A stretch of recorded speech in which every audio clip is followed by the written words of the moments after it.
Welcome back to this amazing platform physics वाला।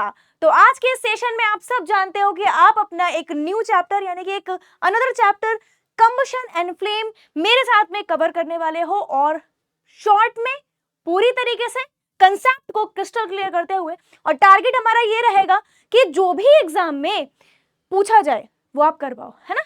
Important जितनी भी चीजें इस चैप्टर से बन रही हैं और थोड़ी भी इंपॉर्टेंट बन रही हो, सारी चीजें आज हम अपने इस सेशन में कवर कर लेंगे। बस आपको स्टार्टिंग से लास्ट तक बहुत ध्यान से समझते हुए सारी चीजों को चलना है, क्योंकि मैं इस लेक्चर में आपको ये भी बताऊंगी कि कहां पर कैसे क्वेश्चंस किस टाइप से फ्रेम हो सकते हैं। ठीक है, तो बहुत ध्यान से लास्ट तक इस पूरे ही चैप्टर को बहुत बढ़िया से समझेंगे मेरे साथ में। स्टार्ट कर लेते हैं और सबसे पहले ये समझेंगे कि इस चैप्टर में हम क्या कुछ कवर करने वाले हैं, क्या कितनी चीजें कवर होंगी। देखो यहां पर मैंने रखे हैं 4 टॉपिक्स। ये 4 टॉपिक्स अपने में बहुत इंपॉर्टेंट है। देखो एक तो हो गया कंबशन, कंबशन पे तो पूरा चैप्टर ही टिका है, इसे समझ लिया तो आधी चीजें ऐसे कवर हो रही होंगी। ठीक है, तो फर्स्ट तो हो गया हमारा कंबशन। क्या हुआ भाई? कंबशन। तो फर्स्ट ये हो गया। सेकंड है टाइप्स ऑफ कंबशन, यानी कि कंबशन के टाइप, जो कि बहुत इंपॉर्टेंट है। ठीक है, तो 2 ये। एंड थर्ड है स्ट्रक्चर ऑफ फ्लेम, जहां से क्वेश्चन पुट अप हो सकता है। फ्यूल इफिशियंसी फोर्थ हो जाएगा आपका, और इसी के साथ में छोटी छोटी चीजें साथ में कवर हो जाएंगे। ठीक है, तो इसको आप रिवीजन में लेंगे और बढ़िया से इसका पूरे इन चारों टॉपिक का मेरे साथ में रिवीजन करेंगे, क्योंकि लास्ट मिनट में लास्ट टाइम में यही चीजें इस चैप्टर के काम आएंगी। तो चलिए स्टार्ट कर लेते हैं। तो सबसे पहले क्योंकि हम कंबशन की बात कर रहे हैं, आज बहुत सारी चीजों को आप सीखोगे समझोगे फिर से। देखो आपने चैप्टर को पढ़ रखा है, आप रिवीजन में भी आज बहुत सारी चीजों को और अच्छे से क्लियर कर लोगे। कंबशन आप कहां पर होते हुए देखते हो, कंसेप्ट को पकड़ करके चलेंगे और डेफिनेशन पे भी बात करेंगे कैसे आपको लिखना है एग्जाम में। बेटा अगर कहीं पर कंबशन हो रहा है मतलब क्या हो रहा है? आपने पेपर लिया, एक बेसिक एग्जाम्पल जो हम लोग अक्सर रिलेट कर जाते हैं, क्योंकि करते हैं ये। कब पेपर को आपने पकड़ा, आपने जलाया, ठीक है, पेपर बर्न हुआ, पेपर बर्न हुआ, क्या हुआ? हीट प्रोड्यूस हुई, हीट प्रोड्यूस हुई। तो एक ऐसा केमिकल प्रोसेस जहां पर किसी सब्सटेंस को ऑक्सीजन के प्रेजेंस में बर्न कराने पर हम देखते हैं कि हीट प्रोड्यूस हो रही होती है। That chemical process is called the combustion. इसको ऐसे भी बोल सकते हैं कि in the presence of oxygen, या कह सकते हैं जब कोई सब्सटेंस रिएक्ट करता है ऑक्सीजन के साथ में, है ना, और रिएक्ट करके क्या प्रोड्यूस करता है? बर्न करवाने पर हीट प्रोड्यूस करता है। तो एक ऐसी केमिकल प्रोसेस को हम कहते हैं कंबशन। दोनों ही बात है, सेम है, दोनों ही बातें सेम है। क्या है कि अगर हम किसी प्रोसेस में कोई चीज जलती हुई देख रहे हैं, बर्न होती देख रहे हैं, तो जाहिर सी बात है बर्निंग के लिए क्या चीज जरूरी है? अरे ऑक्सीजन जरूरी है। ये तो आपने क्लास 7th में ही पढ़ लिया था, नहीं तो आज तो आप क्लियर ही कर लो। बर्निंग जहां पर हो रही है ऑक्सीजन तो चाहिए ही चाहिए होगा। तो अगर कंबशन हो रहा है तो वहां पर बर्निंग हो रही है इन support of with support of oxygen, यानी कि ऑक्सीजन वहां पे प्रेजेंट है। जाहिर सी बात है ऑक्सीजन वहां पर कुछ ना कुछ रिएक्ट कर रहा है, मतलब यानी कि कोई भी सब्सटेंस है वो ऑक्सीजन के साथ कंबाइन होकर के करवा रहा है क्या? Produce heat. तो कंबशन जहां पर होगा वहां पर एक चीज आपको मिलेगी ही मिलेगी, हीट। मैंने कुछ वर्ड्स बोले, केमिकल प्रोसेस, मैंने बोला बर्न कराने पर मिली हीट, मैंने बोला कि वहां पर आपको सपोर्ट, वहां पर आप सपोर्ट देखोगे किसका? ऑक्सीजन का। तो यही होते हैं कीवर्ड्स। अगर आप किसी कंसेप्ट को तैयार बहुत बढ़िया से करना चाहते हो तो उसके कीवर्ड्स पे ध्यान रखा करो। ठीक है, तो ये डेफिनेशन कैसे दोगे? बहुत इजी हो गई। क्या कि a chemical process in which a substance react with oxygen to give off heat is called combustion, that's all. अब एग्जांपल में आप क्या रखोगे? Burning of paper, burning of wood is also a type of combustion and also एक रिएक्शन जो आपने अपने क्लास 7th लेवल पे भी पढ़ी थी उसको समझेंगे कि जब हम मैग्नीशियम रिबन को क्या करवाते हैं बेटा? मैग्नीशियम रिबन को जब हम बर्न करवाते हैं तो with the support of oxygen ये मैग्नीशियम रिबन बर्न होता है और मैग्नीशियम ऑक्साइड बनाता है, साथ में हीट प्रोड्यूस होती है, साथ में लाइट प्रोड्यूस होती है। तो कहने का मतलब है कि जब कहीं पर आप कंबशन होता देखोगे तो हीट तो प्रोड्यूस होगी ही होगी, वहां पर आप कई कई जगहों पर ऐसा भी देखोगे लाइट भी निकल रही है, इवन साउंड भी निकल रहा है, इवन गैस भी रिलीज हो रही है। तो ये तो बात हो गई हीट की यहां तक, और साथ में लाइट का एग्जांपल भी मैंने दिया है कि कहां पर लाइट भी निकलती है। जैसे कि मैग्नीशियम विद ऑक्सीजन जब रिएक्ट करवाया, बर्न करवाया तो मैग्नीशियम ऑक्साइड बनाया, हीट और लाइट भी दी। ये जो लाइट होती है व्हाइट कलर की डार्जिलिंग लाइट होती है जो यहाँ पर रिलीज होती है, साथ में हीट तो निकलती ही है क्योंकि कंबशन है। तो मैग्नीशियम को आप जानते हो ऐसे लिखते हैं Mg से, ऑक्सीजन अपना O2 और मैग्नीशियम ऑक्साइड को MgO, और ये अपना हीट और लाइट तो प्रोड्यूस होती ही है। हम एक एरो से सिंबलाइज करते हैं इसको, बीच में प्लस लगा देते हैं कि भाई ये दोनों मिलकर के ये बना रहे हैं। This is the chemical process. तो magnesium, burning of magnesium ribbon is also a type of combustion.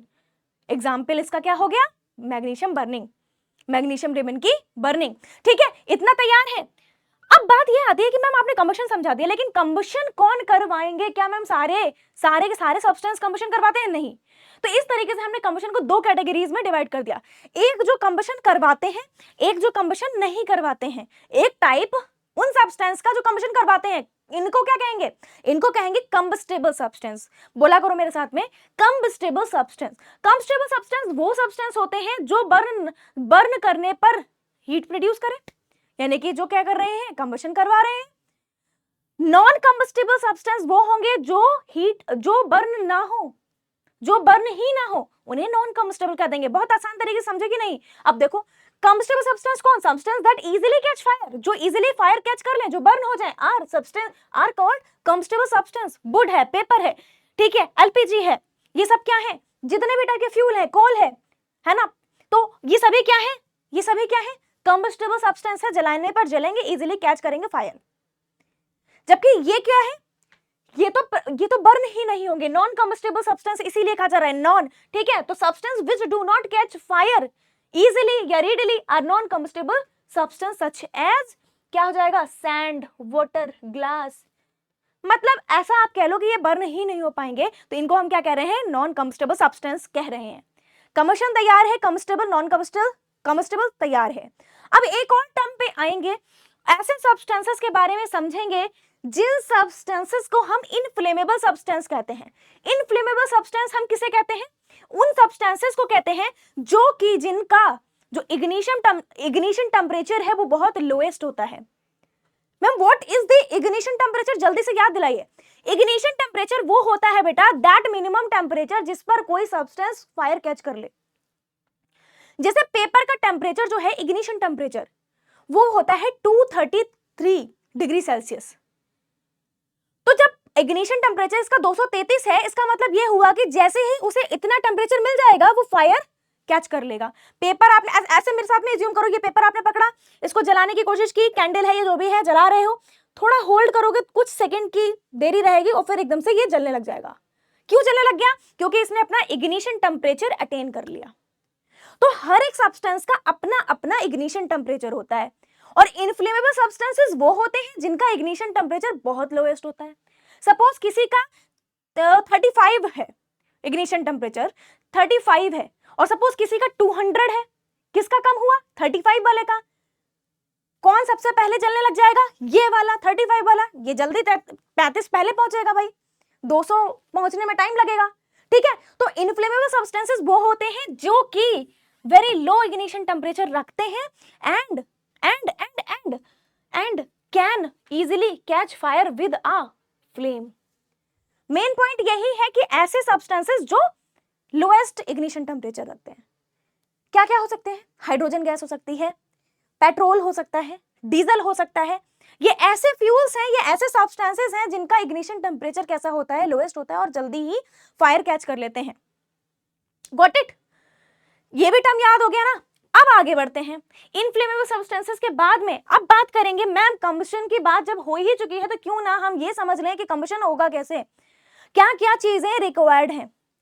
तो एक चीज तो आपको पहले से ही पता थी कि मैम कहीं पर भी कंबशन होता है तो हमें ऑक्सीजन की जरूरत पड़ती ही पड़ती है, ऑक्सीजन को बुलाना पड़ता ही पड़ता है, या फिर हमें खुद उस एरिया में जाना पड़ता है जहां ऑक्सीजन हो। ठीक है, तो ये तो आपको पहले से पता था। तो वन थिंग कि ऑक्सीजन चाहिए है किसी चीज को बर्न कराने के लिए। ठीक है, एंड और कौन कौन सी नेसेसरी कंडीशंस हैं?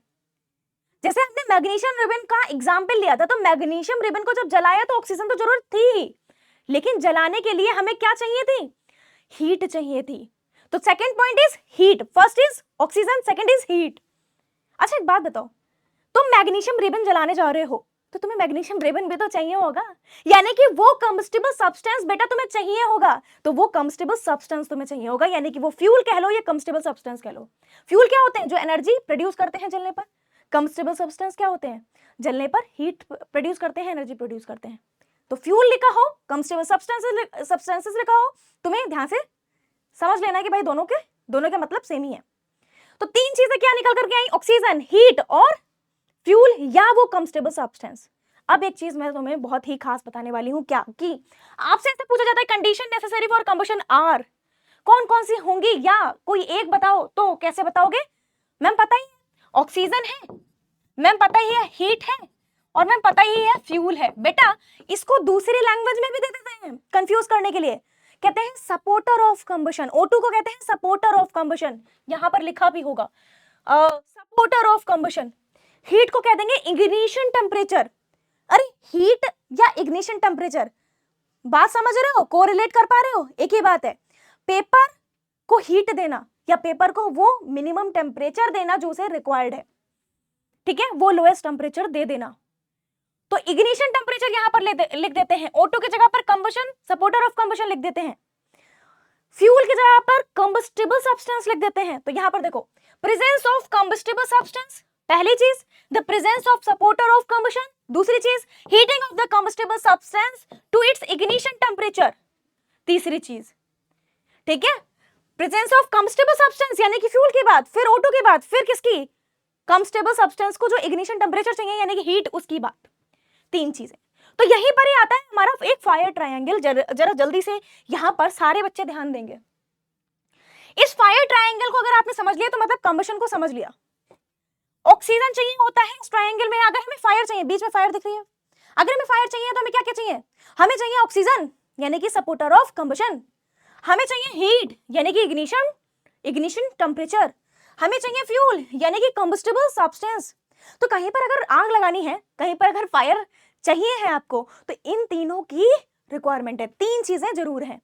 एक भी चीज मिस हुई तो नहीं हो पाएगा पॉसिबल। तुम कहो कि हीट नहीं देना है, कैसे होगा कंबशन? तुम कहोगे ठीक है हीट दे रहे हैं, फ्यूल नहीं है, तो कैसे होगा कंबशन? तुम कहोगे हीट भी है, फ्यूल भी है, लेकिन ऑक्सीजन नहीं, तो कैसा होगा कंबशन? तो समझ रहे हो ना तीनों का रिलेवेंस? तो अब समझ में आया कि क्या था इस फायर ट्रायंगल का मतलब। चलिए जी, कंबशन समझ में आ गया है, सारी चीजें समझ में आ गई हैं। अब बढ़ते हैं आगे इसी के साथ में, क्या कि हम समझेंगे टाइप्स ऑफ कंबशन के बारे में। बेटा टाइप्स ऑफ कंबशन ये बहुत इंपॉर्टेंट सा हो जाता है, क्योंकि यहां से 3 मार्क्स का क्वेश्चन बनने की प्रोबेबिलिटी रहती है, हाई प्रोबेबिलिटी रहती है। क्या समझेगी नहीं? तो 3 टाइप के कंबशन होते हैं। जैसे कि मैंने आपको पीछे बताया था कि हीट तो कंबशन में निकलती ही निकलती है। कंबशन का मतलब है कि हीट रिलीज होना, जलने के बाद क्या देगा? हीट देगा। साथ में ऐसी भी कंडीशन देखने को मिलती है जहां पर लाइट भी प्रोड्यूस हो रही है, जहां पर साउंड भी प्रोड्यूस हो रहा है, जहां पे गैसेस रिलीज हो रही हैं, तो वो हम यहां पर देख लेंगे। देखो बेटा इसकी ना एक ट्रिक याद कर लो, SRSE। अगर तुमने अपने आप से बनाई है कोई सी तो वो भी चलेगी, मतलब ऐसी होनी चाहिए जिससे तुम्हें तुरंत से क्लिक हो जाए तीनों टर्म्स। R मतलब रैपिड, S मतलब स्पॉन्टेनियस, E मतलब एक्सप्लोजन, ठीक है। तो 3 टाइप के। सबसे पहले बात करेंगे रैपिड कंबशन की। रैपिड यानी कि जैसा कि नाम इसका बता रहा है रैपिड मतलब रैपिडली। कोई सब्सटेंस आप देखते हो जो रैपिडली बर्न होता है और बर्न होकर के हीट रिलीज करता है, उसको हम क्या कहेंगे? उसको हम कहेंगे रैपिड कंबशन। एग्जाम्पल पर आएंगे और फिर देखेंगे इसके डेफिनेशन को कि कैसे हमें लिखनी है यही बात। एग्जाम्पल क्या हो सकता है? आप अपने घर के किचन में जाओगे, मम्मी को देखते हो कि लाइटर से वो क्या जलाती हैं? वो बर्नर को जलाती हैं। बर्नर किससे कनेक्टेड है? पाइप से। नीचे से क्या आ रही है? एलपीजी गैस, फ्यूल आ रहा है। एलपीजी गैस जो है बर्न होती है जैसे ही आपने इग्नाइट किया, that is the example of rapid combustion. The next example is matchstick. जैसे ही आप मैचस्टिक को क्या करते हो, जैसे ही आप स्टिक को उस पर फ्रिक्शन देते हो, रब करते हो, ठीक है, या फोर्सफुली उसको क्या करते हो, एकदम एक कह सकते हैं फ्रिक्शन क्रिएट करते हो दोनों के बीच में, तो क्या होता है? इग्नाइट हो जाती है। वो भी क्या है? Rapid combustion. लेकिन यहां पर बात एक चीज जरूर याद रखना कि यहां पर एक्सटर्नल सोर्स आपको रिक्वायर्ड है, ठीक है। एक्सटर्नल सोर्स समझ रहे हो? जैसे लाइटर के थ्रू आपने एलपीजी गैस बर्न की, जैसे आपने मैचस्टिक को बर्न किया, मतलब जरूरत तो पड़ी ना एक्सटर्नल सोर्स की। तो रैपिड कंबशन क्या है, यहां पर ध्यान देंगे कैसे लिखना है। व्हेन कंबशन अकर रैपिडली, जहां पर कंबशन रैपिडली होगा, it is called rapid combustion. Example क्या हो जाएगा? LPG gas burning. क्या हो जाएगा? एलपीजी गैस बर्निंग, ठीक है। और क्या हो जाएगा नंबर 2 मैचस्टिक। ये किसका एग्जाम्पल है, इसी का ही एग्जाम्पल है, ठीक है, किसका, रैपिड कंबशन का। इतनी चीज आपको याद रखनी है, ठीक है, ठीक है भाई। चलिए आगे बढ़ते हैं इसी के साथ में। इसी में आपको आगे समझना है स्पॉन्टेनियस कंबशन के बारे में, जहां पर स्पॉन्टेनियस वर्ड आ जाए, S for spontaneous, S for sudden. तो यानी कि यहां पर जो कंबशन होता है वो सडन कंबशन होता है और without any external ignition source. कोई अलग से सोर्स नहीं है इग्निशन का, अपने आप हो रहा है, सडन हो रहा है, जिसका बेस्ट एग्जांपल है फॉस्फोरस।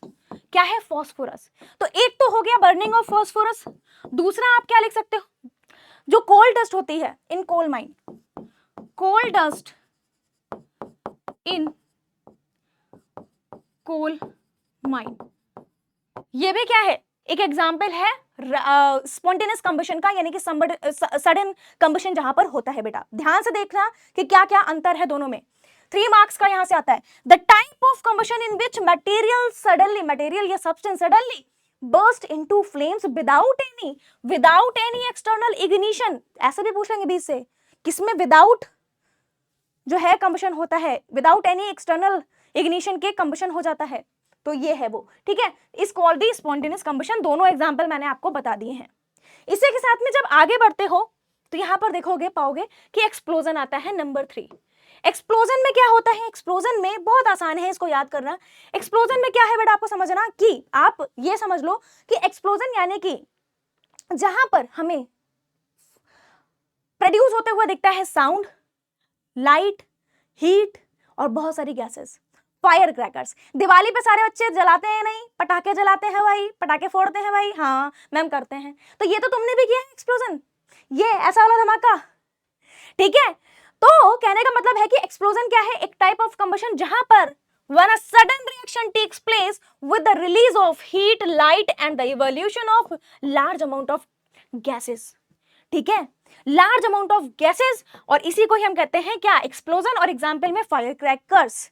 तो ये 3 टाइप के कंबशन आपने यहां पर समझ लिया, आपने कंबशन समझ लिया, आपने कंबस्टेबल नॉन कंबस्टेबल सब्सटेंसेस को समझ लिया, आपने इनफ्लेमेबल सब्सटेंस को समझ लिया, और आपने इग्निशन टेम्परेचर के साथ में फायर ट्रायंगल समझ लिया अब तक, और आपने टाइप्स ऑफ कंबशन भी समझ लिए।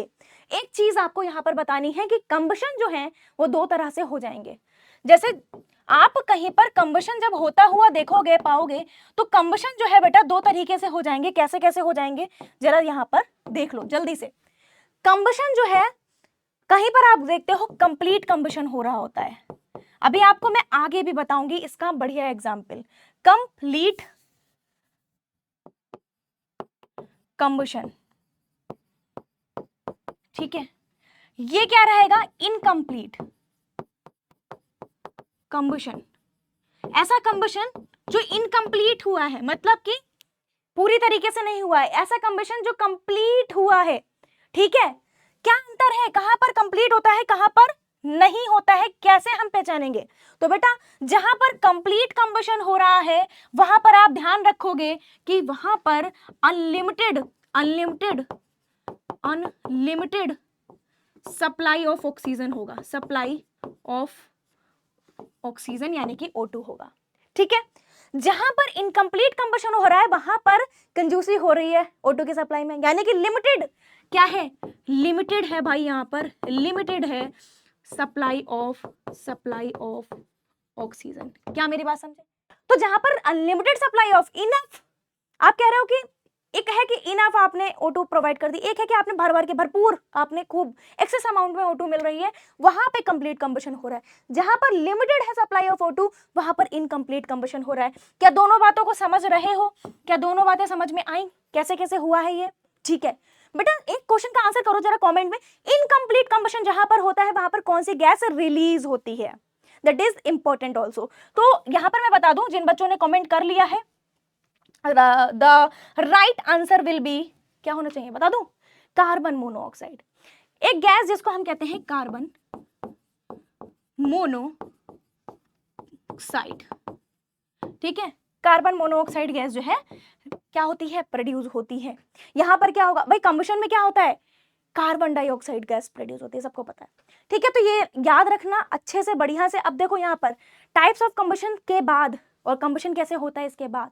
अब हम जानेंगे कि मैम ये बता दो, कंबशन जान लिया, टाइप जान लिया, सब्सटेंसेस को भी अलग अलग देख लिया है, मैम ये बता दो कि कौन कौन से मटेरियल जो है या सब्सटेंसेस जो हैं उनकी नीड होती है अगर हमें फायर स्टॉप करनी है, बर्निंग स्टॉप करनी है। क्या क्या जरूरत पड़ेगा।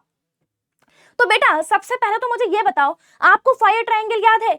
आपको मैंने बताया था कि आपको चाहिए हीट, यस मैम, आपको चाहिए है फ्यूल, यस मैम, आपको चाहिए O2, यस मैम, तभी तो होगी फायर।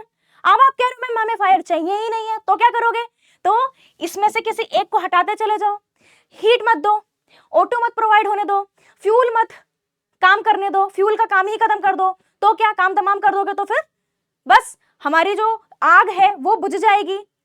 तो लोग जो है कई सारे मटेरियल्स का यूज करते हैं, सैंड, वाटर, है ना, और फिर फाइनली आता है कार्बन डाइऑक्साइड, इसका यूज करते हैं। मैम सैंड और वाटर का क्या कहना है? सैंड और वाटर जो है वो O2 की सप्लाई क्या कर देते हैं? कट कर देते हैं। आपने देखा होगा, मूवीज में भी देखा होगा कि जब कहीं पर आग लग जाती है, किसी पर्सन के कपड़ों में आग लगी हुई है, वो आग से क्या हो गया है, मतलब लाइक आग जो है उसे बिल्कुल लपेट ले गई है, तो क्या होता है, तो हमें करना पड़ता है ऑक्सीजन का कट ऑफ, उसके लिए ब्लैंकेट को कवर अप कर दिया जाता है बॉडी से। तो क्या होता है, ऑक्सीजन कट ऑफ हो जाती है, तो फायर भी रुक जाती है, स्टॉप हो जाती है।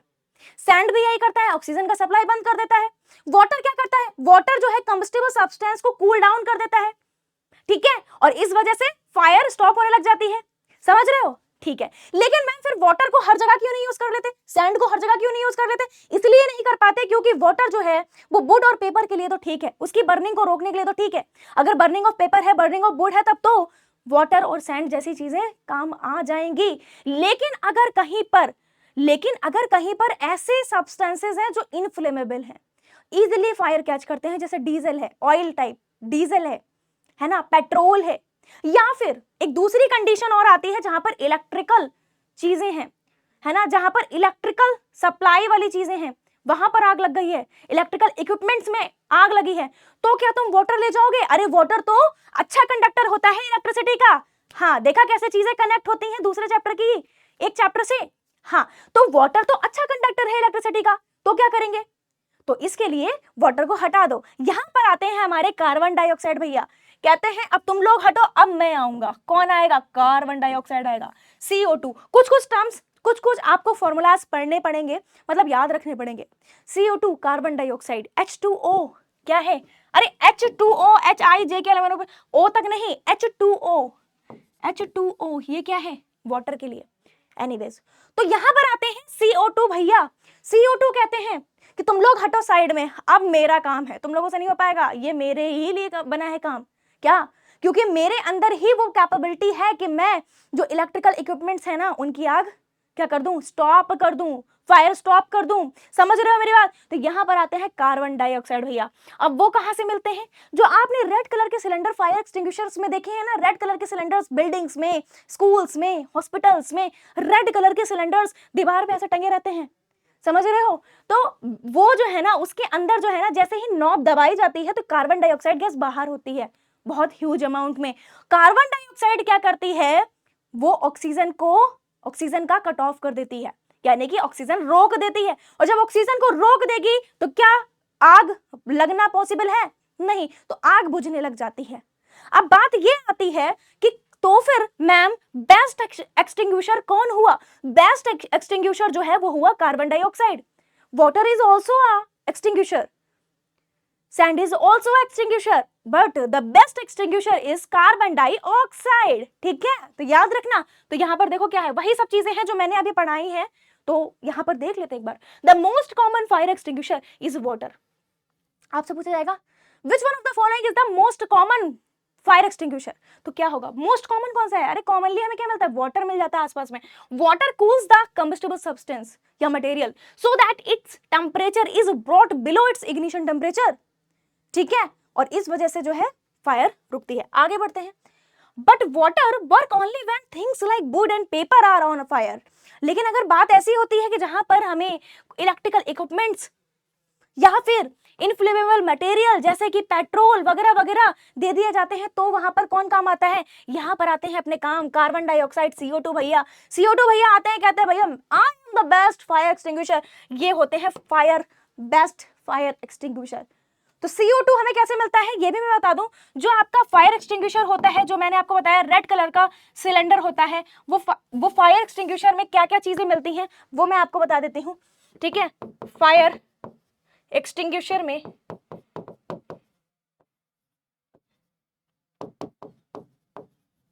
कौन कौन सी चीजें मिलती हैं ये मैं बता देती हूँ बेटा। एक तो उस सिलेंडर के अंदर आपको मिलता है एक चीज जो होती है सल्फ्यूरिक एसिड। क्या होती है, सल्फ्यूरिक एसिड, ठीक है।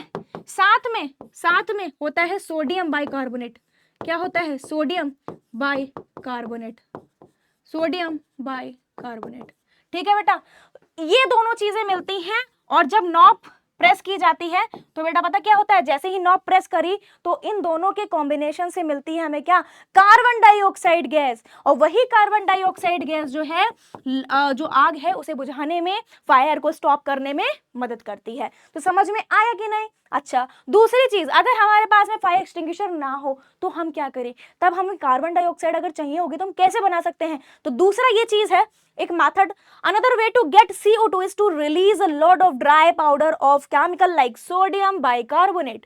आपको बेकिंग सोडा घर में मिल जाएगा, मम्मी से पूछना, मम्मी मेरे घर में बेकिंग सोडा है क्या, हमारे घर में मम्मी बताएंगी आपको, ठीक है। तो सोडियम बाइकार्बोनेट जो कि मिल जाता है अक्सर घरों में, बेकिंग सोडा, और या फिर आप ले सकते हो पोटेशियम बाइकार्बोनेट जो कि मुश्किल ही है मिले, ये ज्यादा मिल जाएगा, मतलब कॉमनली आपको मिल सकता है।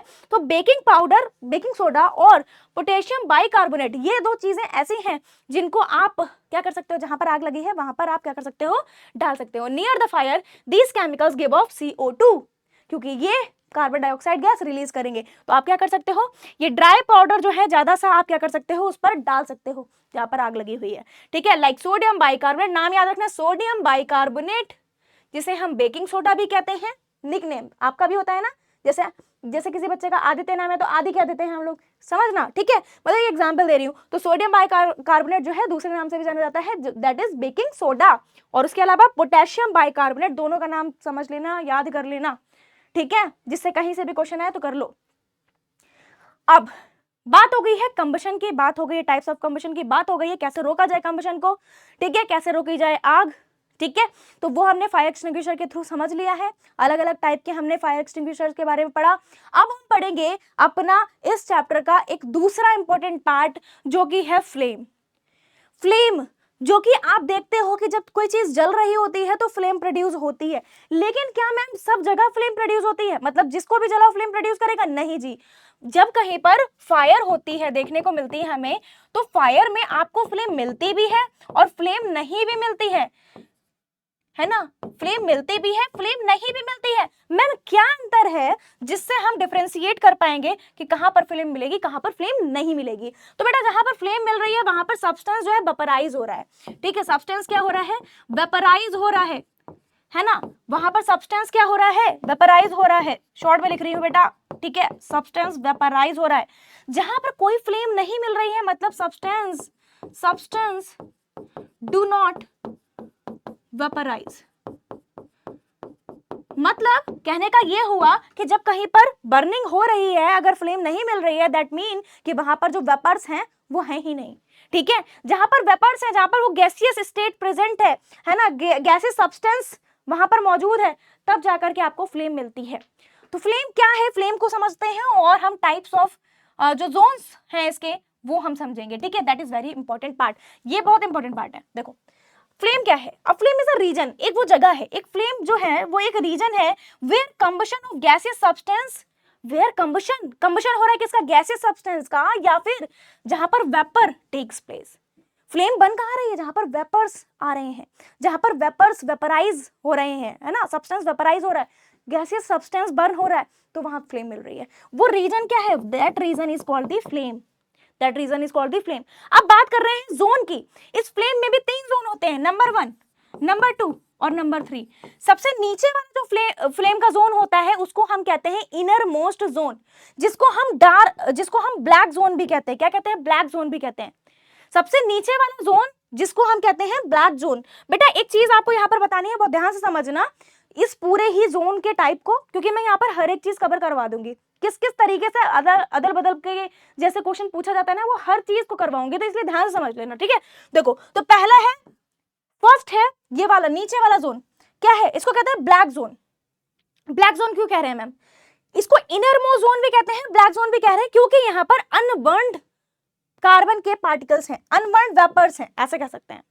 अनबर्न्ड मतलब जले हुए नहीं है, जल वहां पर कंबशन नहीं हुआ है, तो क्या कह रहे हैं, अनबर्न्ड वेपर्स वहां पर मिलती हैं। अनबर्न्ड वेपर्स की वजह से उसे हम ब्लैक जोन कह रहे हैं। इनर मोस्ट जोन भी उसका जो दूसरा नाम है वो कहते हैं। ये लीस्ट हॉट होता है, क्योंकि यहाँ पर अनबर्न्ड है, वेपर्स जले ही नहीं है, तो हीट कैसे प्रोड्यूस होगी, तो लीस्ट होता है, मतलब थोड़ी बहुत हीट होती है जो होती है, अदरवाइज नहीं होता, लीस्ट हॉट, ठीक है, लीस्ट हॉट।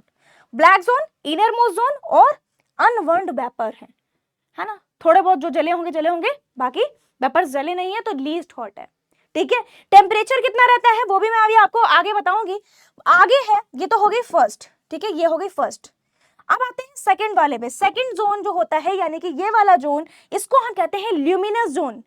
ल्यूमिनस इसलिए कहते हैं क्योंकि यहाँ पर ब्राइट कलर लाइट दिखती है, ल्यूमिनस जोन भी बोलते हैं, ब्राइट एंड ल्यूमिनस जोन बोलते हैं, क्योंकि इसमें आप देखते हो कि ब्राइटनेस ऑफ यहाँ पर देखने को मिलती है, glow of unburned carbon particles, जो आधे जले हुए, अध जले, पार्शियल कंबशन क्योंकि यहाँ पर हो रहा है, तो वो जो पार्शियल कंबशन हुआ है उसके वजह से जो कार्बन पार्टिकल्स हैं उनका वहां पर ग्लो देखने को मिलता है, इसीलिए इसे कहते हैं ब्राइट और ल्यूमिनस जोन। पार्शियल कंबशन हुआ है, पूरा नहीं, पार्शियल कंबशन हुआ है, इसलिए वहां पर ग्लो सा मिल रहा है, इसीलिए हम कह रहे हैं ब्राइट एंड ल्यूमिनस जोन, ठीक है। अब तीसरे वाले पे यहां पर ध्यान देना, थर्ड वाले पे, थर्ड पॉइंट पर ध्यान देना। ये एक ऐसा जोन है, ऊपर वाला आउटर मोस्ट, देखो इनर मोस्ट, मिडिल जोन, ठीक है, इनर मोस्ट, मिडिल जोन और outer most. Outer most zone एक ऐसा जोन है जिसको हम ब्लू जोन के नाम से भी जानते हैं। क्यों? क्योंकि यहाँ पर कंप्लीट कंबशन होता है, क्योंकि यहाँ पर कंप्लीट कंबशन होता है, और क्योंकि कंप्लीट कंबशन हो रहा है, मैंने इसीलिए 2-3 बार बोला ये, इसीलिए यहाँ का टेम्परेचर, इस जोन पर टेम्परेचर सबसे हाई रहता है। तो हाईएस्ट कैसा रहता है यहाँ पर टेम्परेचर रहता है, ठीक है। यहाँ पर मॉडरेट टेम्परेचर रहता है, यहाँ पर लीस्ट रहता है, लीस्ट, मॉडरेट और हाई, ठीक है। तो क्या है भाई, ब्लू जोन भी कहते हैं इसको। It is outer zone of complete combustion, it is the hottest and non luminous zone. ये याद रखना, ये ल्यूमिनस नहीं है, ये नॉन ल्यूमिनस है। यहाँ पर अनबर्न्ड कार्बन पार्टिकल्स थे, यहाँ पर पूरे तरीके से जल चुके हैं, इसीलिए इसका टेम्परेचर हाई है। आओ चलो देखते हैं, अगर एक कैंडल को एज्यूम करें हम, अगर हम एक कैंडल को एज्यूम करें और उस कैंडल में हम फ्लेम को देखें और फ्लेम के 3 जोन निकालें। ये कैंडल है, यानी कि वैक्स कैंडल, ये फ्लेम है। सबसे ऊपर वाला पार्ट जो है वो है outer zone of complete combustion, blue colour आप कह सकते हो, ब्लू जोन जिसे कहते हैं, ठीक है। Outer zone of complete combustion blue, इसका टेम्परेचर कितना रहता है 1400 डिग्री सेल्सियस, ठीक है। एक क्वेश्चन अभी आने वाला है, उसका क्वेश्चन का आंसर जो है पहले आप बताओगे मुझे। Outer zone of complete combustion blue, blue zone भी कहते हैं, टेम्परेचर कितना है 1400 डिग्री सेल्सियस, ठीक है। दूसरा जोन है मिडिल जोन, पार्शियल कंबशन यहां पर होता है, इसे क्या कहते हैं, ये येलो कलर, या फिर कह सकते हैं ये ल्यूमिनस जोन भी बोला जाता है, ओके।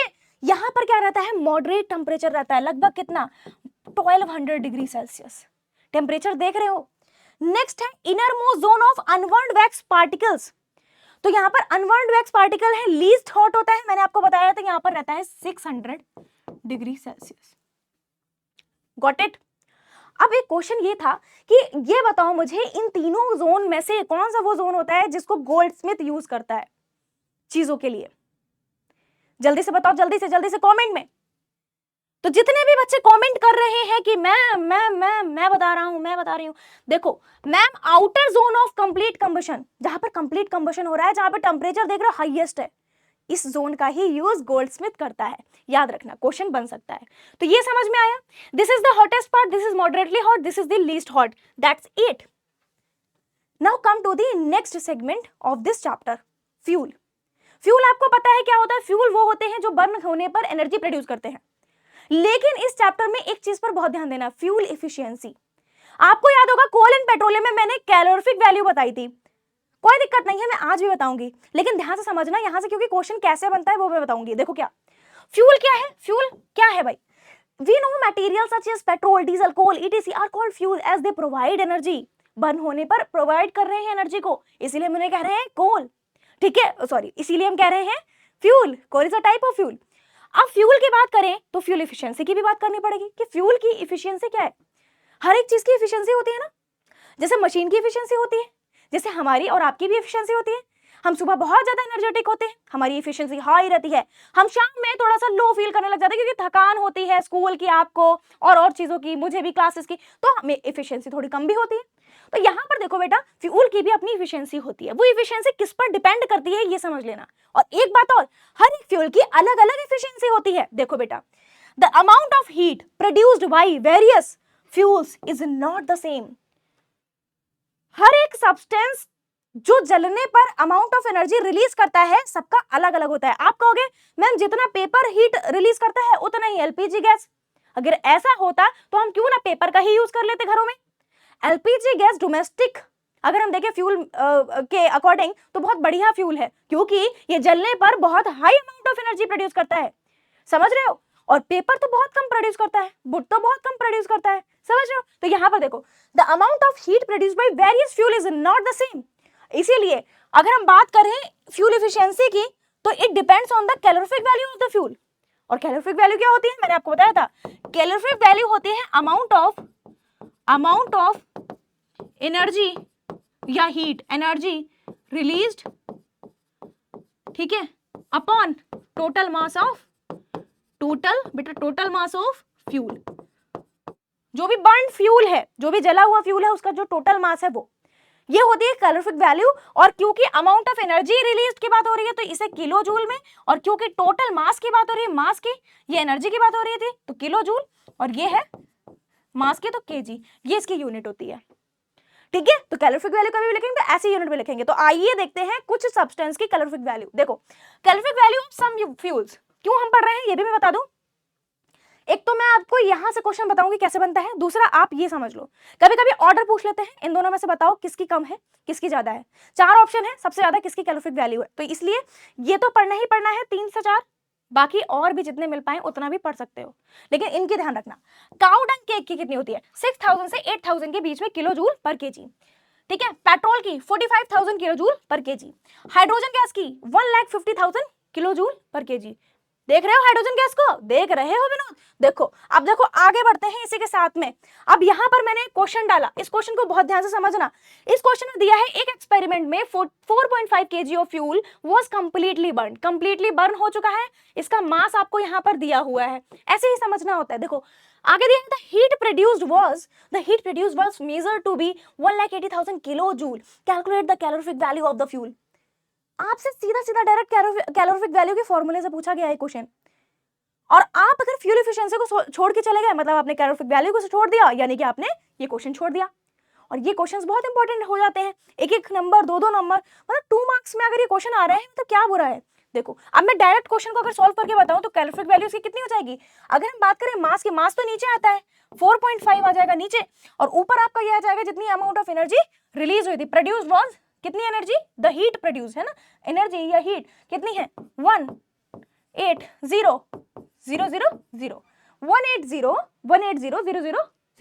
ठीक है. तो ये हमारा आ गया. मैथ तो अच्छी है आपकी, और नहीं भी है तो इतना तो बेसिक कैलकुलेशन कर लोगे. पॉइंट हटाओगे, जीरो बढ़ाओगे, नीचे है 45, ऊपर एक जीरो बढ़ चुका है. अब आप एक बात बताओ, नीचे अगर 45 है तो आप बताओ 45 कहीं 18 को कट कर सकता है, नहीं, तो हम 3 डिजिट लेते हैं 180. बेटा 45 को जब आप 180 तक ले जाओगे, मतलब मल्टीप्लाई करके देखो कितने पे आ रहा है 180, तो आप 45 के अगर इंटू 4 करवाओगे तो आपको 180 मिल जाएगा. 4 टाइम में ये कट कर देंगे, है ना, 4 टाइम में कट कर देंगे और 4 जीरो यहाँ पर आ जाएंगे. क्या बोलते हो, कितना आया, यहाँ पर ऐसे होगा, ये देखो, ये 40,000. तो कैलोरीफिक वैल्यू हमारी कितनी आ गई, 40,000. क्या इतना लिखकर छोड़ दें, नहीं. आप सारे बच्चे क्या करेंगे, आप तो यूनिट भी लिखोगे, किलो जूल पर केजी, नहीं तो मार्क्स कट हो जाएंगे. ठीक है. ये हो गया हमारा क्वेश्चन. इस टाइप से फ्यूल एफिशिएंसी पे क्वेश्चन बनता है. एक क्वेश्चन मैंने यहाँ पर डाला है जो कि आपके होमवर्क के क्वेश्चन के लिए. मैं आपसे पूछना चाहती हूँ कि can the process of rusting the be called combustion. तो क्या रस्टिंग आपने नहीं पढ़ा, रस्टिंग आपको मैंने बताया है, पढ़ाया है, मैंने भी पढ़ाया है, जिससे भी आपने पढ़ा होगा वहां पर आपने पढ़ा होगा रस्टिंग क्या होता है, ठीक है। और आपको कंबशन तो मैंने आज ही पढ़ा दिया। तो अब मुझे बताओ क्या रस्टिंग और कंबशन लिखा है कि क्या can the process of rusting be called combustion? तो आप मुझे ये बताओगे 2 से 3 लाइन में, जल्दी से मुझे कमेंट में जरूर बताना, ठीक है। थोड़ा सा पॉज लेना, सोचना, समझना और फिर लिखना, ठीक है। कॉपी पेस्ट मत करना, गूगल मत करना, अपने आप से बताओ, ठीक है ना। ये पूरा चैप्टर जितना भी मैंने पढ़ाया है इसको आप गो थ्रू करोगे, इसको आप जहां पर नहीं समझ में आ रहा है फिर से पढ़ोगे। इन टॉपिक्स को मिस नहीं करना है, मतलब नहीं करना है। These are the most important topics, even important topics, ठीक है। यहां से क्वेश्चन बन सकता है। ओके जी, तो ये नोट्स रहे आपके, ये नोट्स आपको मिल ही जाएंगे और चलते हैं इसी के साथ में। थैंक यू सो मच और मिलते हैं नेक्स्ट सेशन में। Bye bye.